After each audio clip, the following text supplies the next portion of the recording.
కునికి నిద్రపోయే వాళ్ళకి మామూలుగా ఏదో పెళ్లి కుమారుడు వస్తున్నాడు మీరు సిద్ధపడండి అంటే వినబడుతుందా? నిద్రపోయేవాడు మెలకువలోకి రావాలని అంటే ఒక పెద్ద కేక అవసరం. అందుకనే అక్కడ దేవదూత కేక వేస్తుంది. కేక వేసి ఏమంటుందంటే, పెళ్లి కుమారుడు వస్తున్నాడు, మీరు లేచి సిద్ధపడండి, మీరు సిద్ధపడండి అని కేక వేయగానే అందరూ దిగ్గున లేచారు. ఏందో శబ్దం వచ్చేసింది. అప్పుడు వినబడుతుంది, ఇదిగో పెళ్లి కుమారుడు వస్తున్నాడు, సిద్ధపడండి అనే కేక వినబడగానే అందరూ చూసుకునేసరికి పిల్లారా మరి నిద్రమత్తులో ఉన్నారు కనుక వాళ్ళకి అర్థం కాలేదు. లేచేసరికి చూసేసరికి దీపాలు ఏమైపోతున్నాయి? ఆరిపోవటానికి సంసిద్ధంగా ఉన్నాయి. హల్లెలూయా. ఆరిపోవటం అవి ప్రారంభించాయి. అప్పుడు వెంటనే వారి దీపాలకున్న ఒత్తిలకున్న ఆ నుసి ఇవన్నిటి చేత పొగ రాసుకొని అన్నిటి చేత దీపం ఏమైపోతుందంటే కాంతి తగ్గిపోతుంది. హల్లెలూయా. వెలుగు తగ్గిపోవటం చేత అప్పుడు వెంటనే వాళ్ళు లేచి ఆ దీపాలను అందరూ 10 మంది కూడా సరి చేసుకోవటం మొదలు పెడుతున్నారు. హల్లెలూయా. ఈ 10 మంది దీపాలు సరి చేసుకున్నారు. ఆ ఒత్తికున్న ప్రియులారా ఆ నుసిని శుభ్రం చేసుకున్నారు. ఉదాహరణకి గాలి తలగకుండా అడ్డు పెట్టిన లాంతారకు అడ్డు పెట్టిన గాజు అనుకుందాం, ఆ గాజులు సిద్ధపరచుకున్నారు.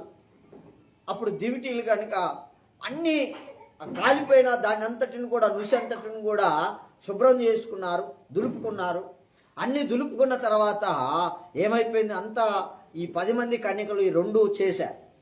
ఇక ఫైనల్గా చేయాల్సింది ఏంటంటే సిద్ధులలో నూనె, దివిటీలలో నూనె లేదు, నూనె తగ్గిపోయింది. ఇప్పుడు ఆ దివిటీలలో నూనె పోయాలి. కాబట్టి బుద్ధి కలిగిన వారి దగ్గర సిద్ధులలో నూనె ఉంది.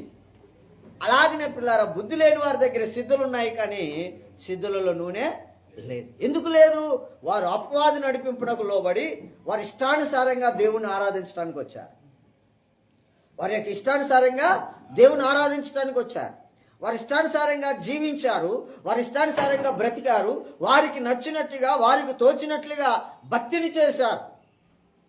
సేవకుని నడిపింపు కానీ వాక్యమునకు విధేయత కానీ వారిలో లేదు. అందుకనే అక్కడికి వచ్చేసరికి ఆయన ఆలస్యం చేశాడు. ఈ ఆలస్యంలో వాళ్ళు ఇది సరి చేసుకుంటారేమో అవకాశం కల్పించాడు. ఈ ఆలస్యం పిల్లారా బుద్ధి కలిగిన వాళ్ళకి కూడా మరి కొంత నష్టాన్ని కలిగించే అవకాశం ఉంది. కానీ వారికి బుద్ధి ఉంది కనుక బుద్ధి వారికి ఏం చేస్తుంది? జ్ఞానోదయం కలిగజేస్తుంది, మంచి ఆలోచన ఇస్తుంది. వారు సనుకోకుండా ఎప్పుడైతే అంటే నేను వచ్చింది దేవుని స్తుతించడానికి, దేవుని యొక్క ఆశీర్వాదాలు నేను సంపాదించుకోవటానికి, దేవుణ్ణి నేను చేరువవ్వాలని వచ్చాను కాబట్టి